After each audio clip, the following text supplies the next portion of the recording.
New York. It's one of the bluest of blue states. So in a very crowded 2020 Democratic field, are New York Dems happy with their party's cadre of candidates? We have the results of our brand new NBC4 New York Marist Poll. Then, a favorite son in the 50 states? It can't be possible. Yet, Lee tells us it is. He explains. Plus, where in the world is Jay DeDapper?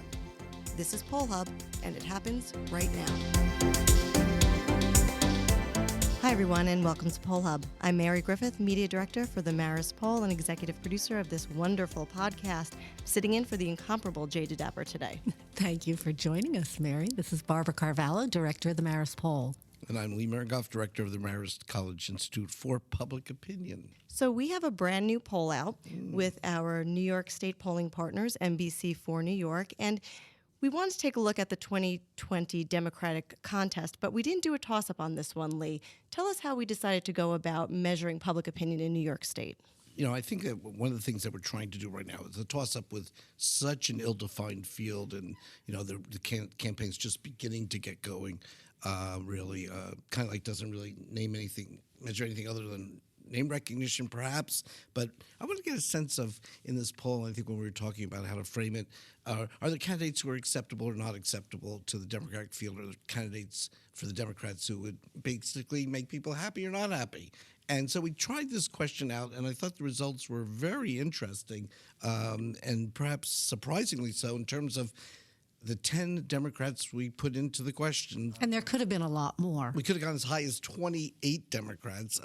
But in this one, as has been in the case in other states, Joe Biden is sort of way out there with a 78% of New York Democrats saying they would be happy if he ended up the Democratic nominee. Only 18% said no. So although he has the highest name recognition, he has the lowest negative of anybody in terms of people not being happy. Bernie Sanders, positive, better than negative. Elizabeth Warren, similarly, with a majority saying they would be happy. Cory Booker just at 50% on that. And then it starts to fall off a little bit. There's kind of this middle group of particularly with our local New Yorkers. That's a story all within itself. But Kamala Harris, more favorable than not, and then Michael Bloomberg, pretty even, positive and negative. Kirsten Gillibrand, only slightly more positive than negative. And there's other candidates, and then at the bottom of the barrel, not good news for his honor, the mayor, Bill de Blasio, only 25% of New York State Democrats would be happy if he ended up the Democratic nominee. 65% say they wouldn't be. And in New York City, it's 30 and 64. Not so hot in New York City, where he is the mayor either. So would you say to know them is to be not so sure that they should be president? Well, right now, certainly there's no home court advantage when it comes to being in New York and thinking about running for president. I was surprised by some of those. I'm not sure, for example, whether a Michael Bloomberg would run better in a general election, but to get there, you first have to decide you want to run, and then you have to win the nomination, and certainly no big send-off for him or really anybody else, except for really the top three, Biden, Sanders, and Warren. And Joe Biden, if he gets in, is going to have a big splash, not only in New York, but around a lot of other critical states based on the other polls that we've seen. I was very surprised by Amy Klobuchar's numbers. She has the highest group of people who said that they don't know enough about her. 30% of New York Democrats said that they were unsure about, whether they would be happy or not for her to be the Democratic nominee. But I was startled that she had such a high negative. 41% of New York Democrats actually right now say that they wouldn't be happy if she were the nominee, and only 29% said that they would be.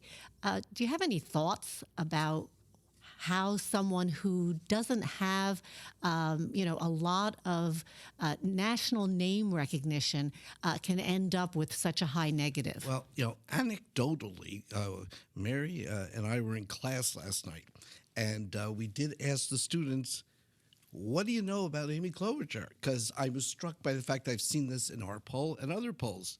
Mary, What did I get for my nice question? We got about a third to a half of our students knew some sort of negative association with Amy Klobuchar.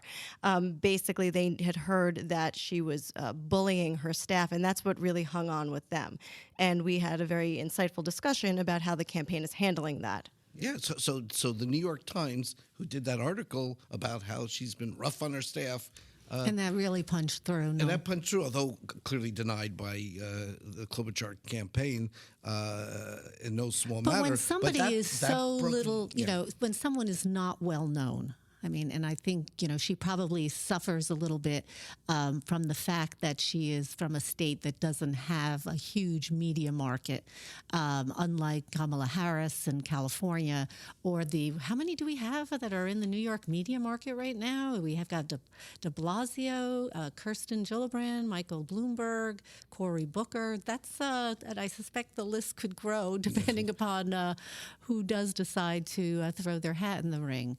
But I still was surprised that one nugget was something which seems to have defined her. And the other candidate who I was surprised about, a potential candidate who had a high unsure, was Beto O'Rourke, who I suspect, 28% of New York Democrats didn't want to weigh in one way or the other, and those who did were pretty much divided evenly.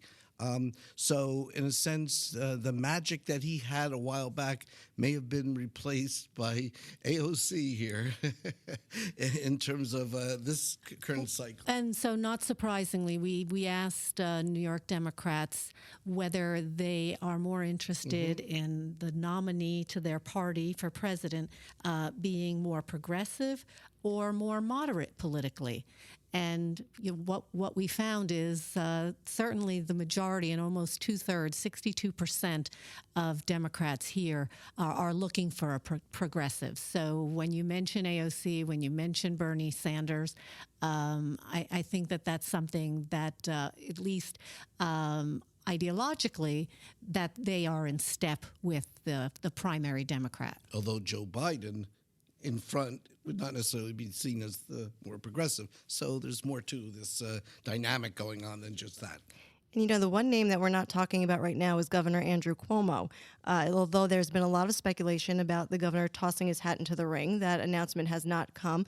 But we did want to ask New Yorkers about their governor and see what they have to say about him in terms of their job approval. And it looks as though his approval rating has taken a little bit of a dip. It's down a little bit, probably owing to the fact that a lot of New Yorkers are not thinking the state is necessarily going in the right direction, and also the notion that he really hasn't changed Albany for the better, and the fact he's in his third term. And third terms, as we know, are not the easiest of things to be popular about. I want to put one polling footnote to the way we ask our approval ratings in New York, and this applies to de Blasio when we do New York City, or Senator Schumer, Senator Gillibrand, and Governor Cuomo. We've always asked since 1982 a approval rating as an excellent, good, fair, or poor. It's a more stringent measure. You have to be... But because we combine the excellent and goods to be approved, and fair, as we know, can be okay. Doesn't necessarily have to be a negative, but we do do include it in the negative side. Yeah. So in essence, a lot of the people who say fair might say that they approve. So when you look at our approval ratings in New York for our statewide officials, they would be doing better where we just ask an approve, disapprove question. So for trend reasons, we do it this way, but for comparisons to other states or other places, not a good comparison. So in Queens, Mary, fair can be all right. It can be okay. Yeah, it means you haven't been indicted yet. So it's okay. Come on now, Lee. I'm from Poughkeepsie. What am I going to say? Stop with the stereotypes. What am I going to say? All right, I want to say one other thing. Our friend Ariel Edwards-Levy at HuffPo, who, as I've said, is the punniest of pollsters, came up with the notion that of the 28 Democrats thinking about running or have already announced, 10 of them names begin with first name or last name with the letter B. It's front-loaded to the alphabet. Doesn't mean a thing other than, well, Bill de Blasio, that's a double B. and he's in the bottom of the pack. I don't know what that means, other than it's certainly one of those little nuances that we like to rely on Ariel to dig up for us and point out. You always have these insights Yes. into how we I can try. discuss the 2020 campaign in a new light. And you have this idea that there are favorite sons and daughters throughout the United States geographically. So why don't you explain that? Well, very often we look at a primary and it's discounted because, one of the presidential candidates happens to be from that state. So you can go back 20 years and, Senator Harkin was from Iowa, so that didn't make a whole lot of significance to that primary caucus, rather. And so you look at this group now, because it's such a large field, as you indicated, you have Democrats running as would be favorite sons or favorite daughters from, I believe the count is 16 states, and some of the bluest of the blue. In New York alone, we have 4 or 5 people who are thinking, have announced or are thinking of it, states like Texas and Ohio and Washington and Don't forget California. California and Colorado. And then, New Hampshire doesn't qualify because there's no Democrat from New Hampshire who says they're going to run. But you've got right on the border. To the west, you've got Bernie Sanders in Vermont, and to the south, you have Elizabeth Warren. And in the past, Massachusetts folks have done very well in New Hampshire primaries. Now you have 2. Well, sure, because the population in New Hampshire is in the southern part of the state, and that also is the same media market as Massachusetts. So we may not see all these people end up in all these primaries and caucuses by the time we get to those states. But right now, there's a lot of folks who are going to be getting good numbers, presumably from their home states, although we didn't necessarily see it with our New York candidates. Our New Yorkers didn't fare too well. They've got a ways to go yet to get that home court advantage. Well, every now and then, pollsters do like to take breaks and vacations, and our own Jay DeDapper decided to, take a little tour of Asia and several countries in Asia, and specifically in India. But of course, it's never a quiet time, I guess, when pollsters arrive in any country. Or whenever Jay goes anywhere. So Jay is joining us today from 9,500 miles away in India. So we apologize in advance if there are some delays or drop-offs. But we thought it was a valuable and an interesting segment to chat with Jay during this volatile time in India. And just about a month away, or a little more than that, from their national elections. So Jay, welcome. We are so glad to have you, even though we are interrupting what, from the pictures, has seemed like an absolutely glorious vacation. No apologies necessary. It has been a great trip so far, but it's amazing how no matter how far away you go from the U.S., things that we think are so unusual or specific to the United States are not, and specifically about politics. I know in the U.S. that there's been a lot of news about a lot of things, but at least some of it from here has broken through, specifically the airstrikes that India conducted against Pakistan.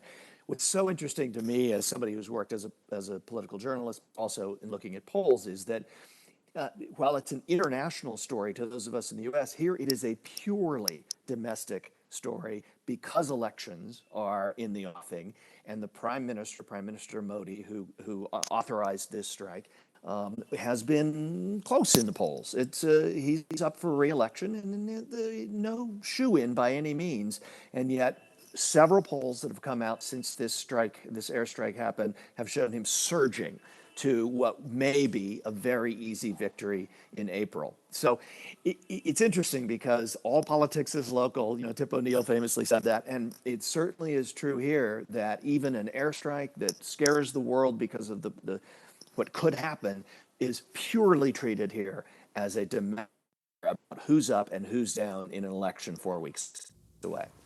And internationally, of course, we are concerned about the nuclear capability of both of India and Pakistan, which is what, as you say, played on the international scene But here, you're saying it's really much like a horse race, as it were, in terms of what the impact is on the electorate itself.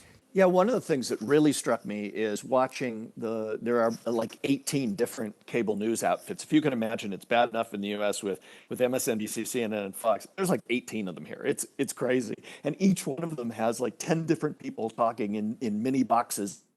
It is the only thing that has been covered in the news media here for about a week. And what's interesting, and there's another great parallel here to what happens in the U.S. is it has devolved from who benefits from the airstrike and who's up and who's down to really petty partisan infighting. For instance, the biggest fight over the last 24 hours has been that the ruling party who authorized the strike claimed that they had killed 250 terrorists. The opposition party said, well, prove it. The ruling party came back and said, prove it. You are denigrating the military. You are giving comfort to the enemy by even questioning us. So if that sounds familiar, it should. And that's where this goes so quickly, even here. So quickly it goes into name calling and gaslighting and finger pointing, all for the benefit of local politics, or more to the point, all to the benefit of who's going to win an election, who's going to gain seats in the next 4 weeks. And you thought there was going to be a while before things heated up. Yeah, I'm right in the middle of an election campaign here, so I'm really well prepped for talking about 2020 when I get back. But this one has been, remember, India is the world's largest democracy. And so much like our system, it isn't a two-party system, but for all intents and purposes, it is. The BJP is the governing party. The Congress party is the party of Indira Gandhi and Rajiv Gandhi, the party of India all the way back to independence in 1947. And they are in the opposition now. They're the minority. So it is messy like our democracy. It is partisan, very partisan like our democracy. But it's interesting to watch it because there are parallels. And the parallels at the end of the day are that whoever wins 4 weeks from now, there's going to be a smooth transition of power. There's never been a risk of that. So despite all of this, they still are very much, as we are. This is still a democracy in which the rule of law, what happens in elections, matters. And just like here in the United States, there's polling in India as well. And Barbara, I know that you've been digging into the methodologies of polls in India, and you've found out some parallels to the polling abroad as well as to here. Well, there certainly is a poll proliferation in India, just as it is in the United States. Jay, you mentioned the number of cables and politicians and pundits. India, in a sense, is, when it comes to polling and politics, can actually be the United States on steroids because of its diversity, because of the number of states. There isn't really, they have the same issue that we do. So if you're looking at nationwide polls, it doesn't really tell you a lot about what's going on at the state level or at the regional level. And Jay, you mentioned the number, certainly the number of parties, and there are lots and lots of different positions that each of the parties have. And so it makes polling very, very challenging, even, with the best of technologies. And also, India deals with everyone not having access, phone access or internet access. And so you have quite an interesting and very difficult polling place, and but not a lack of polls. Most of the polls are sponsored by those media organizations, and some of them, obviously have a horse, in the race, and the polls will certainly then favor that candidate or not. There is a CNN partnered poll there as well that has had a good track record, but it is actually lots and lots of numbers, I'm sure, are flying around. What's interesting, I think, this time out is that they are all they're showing very similar things, and that is Chief Minister Modi. It is tight, but that he does have leads in each of them. I think that's reflected by the fact that he, with these airstrikes, has solidified a nationalism. He's a national candidate. He's run a national prime ministership, for the last 5 years. And in an airstrike, you're going to stoke nationalism, and that's being done. One interesting note about the polling, though, Barb, that you mentioned is the diversity. We run into the challenge of landline and cell phone, and we run into the challenge of English and the needing to poll in Spanish in some occasions. There's 22 official languages in India, and as you said, they're spread across very different regions. And a party at one level, the Congress Party, is very, very strong in some areas of the country, yet those same people at the state level who will vote for the Congress Party will vote for Modi. And how you pick that up in a poll across 22 languages across the country where cell phone coverage is pretty ubiquitous, but landlines are very spotty and the internet access is very spotty. If you think we face challenges, these guys really have it rough. Jay, I'm not surprised, though, by the parallels in the politics and in the polling because both India and the United States gained their independence from the same country.